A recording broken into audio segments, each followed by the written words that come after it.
How to send crypto from crypto.com app to external wallet. So if you want to send crypto from crypto.com app to external wallet, you have to copy the crypto address of it. So all you have to do now is to simply first of all go ahead and then launch the crypto.com application, and this is the type of interface that you will be able to see. Right now from here, you simply want to go to the trade option on the top left and go to crypto wallet, where you'll find crypto transfer to deposit or withdraw.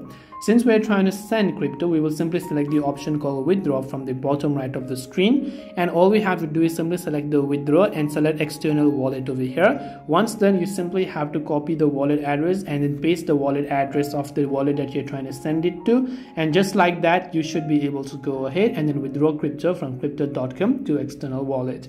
This way you'll be able to send crypto from crypto.com to another wallet. I hope that this video really helped you. If you have got any more questions, queries or doubts, feel free to also leave them down in the comment section below. As always, thank you very much for watching and see you in the next video.